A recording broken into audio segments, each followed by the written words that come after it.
Hi, and welcome to History's a Blast. This episode covers the second half of our day trip to lesser-known historical sites in Kentucky's Bluegrass region. From the Civil War's other Richmond battlefield, we traveled back to the 1770s and Logan Station, famous Fort Boonesboro's virtually unknown country cousin. We found a couple other historical gems that we'll share with you as well, so come along for the ride.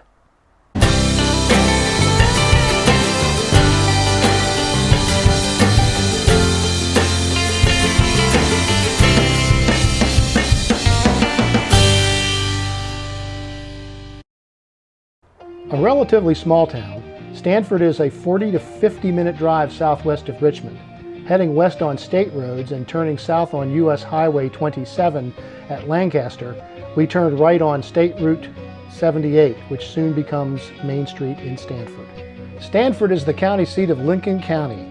We paused at the courthouse to read the historical marker about Logan Station and to get our bearings.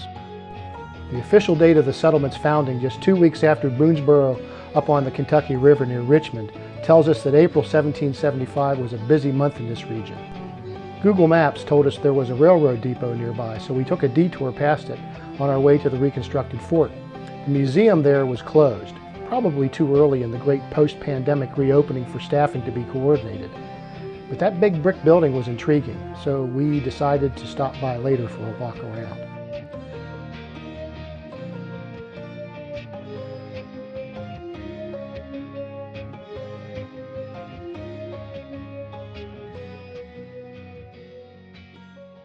A nonprofit called the Logan's Fort Foundation is undertaking a reconstruction of the fort on its original site, and as a fundraiser it hosted annual reenactments of a siege by Shawnee Indians during the American Revolution until the pandemic interrupted things. All was quiet and looked to be abandoned for a long time, except for the well-mowed grass.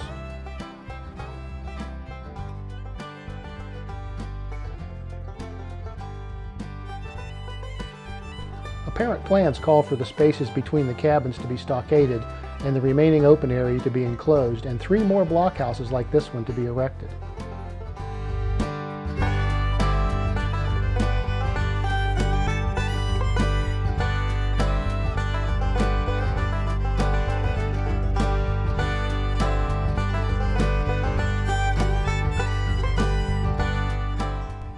A very interesting feature of this fort is the gate, which opens outward and upward like a reverse drawbridge, hinged on a log resting on crude leather bearings. Even the nails are correct for the period. Well, we have to get back to Meriwether in time for Tabitha Cat's supper, and that means swimming upstream through the Lexington suburbs. So let's move on to the train station. By the way, we didn't visit Boonesboro on this trip because A, its program was still pandemic-starved, and B, the park suffered major flood damage this spring and had yet to fully recover when we were in the area. Better, we thought, to come back at some future time when things return to what then passes for normal. In the age of steam railroads, any county seat worth its salt had a depot, and Stanford's is a classic. The Louisville Nashville Railroad arrived in 1866, and this structure replaced the original depot in 1911 or 12, depending on which online source you read. At the far end of the station platform there's a typical baggage cart and a strange wheelbarrow. It's not related to railroading but rather to iron making, and it would have been used to dump raw materials into the top of an old style of blast furnace from the early 1800s. What it's doing here is a question for the museum, which of course is closed.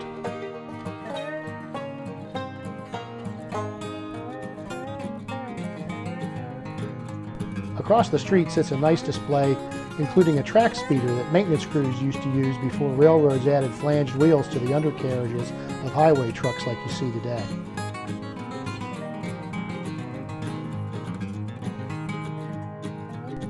And here's a once iconic caboose with supersized freight cars, tremendously long trains, and labor costs relegated to static display, specialty motels, and scenic railroads toward the end of the last century. Well, at least my childhood memories include friendly waves by the conductor from a bay window like this one. Back in the day. The large brick structure behind the depot once held a gristmill and seems to be undergoing an adaptive reuse restoration.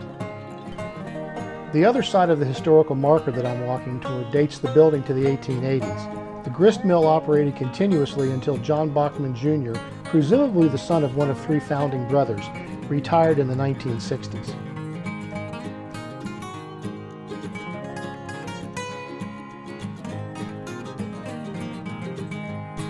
The flip side says it contains logs from the Buffalo Mill, Kentucky's first steam-powered mill built here in the 1840s, and that the mill has always stood as a dominant town figure from its location above Main Street, with its whistle serving as a signal for miles around that it was time for lunch.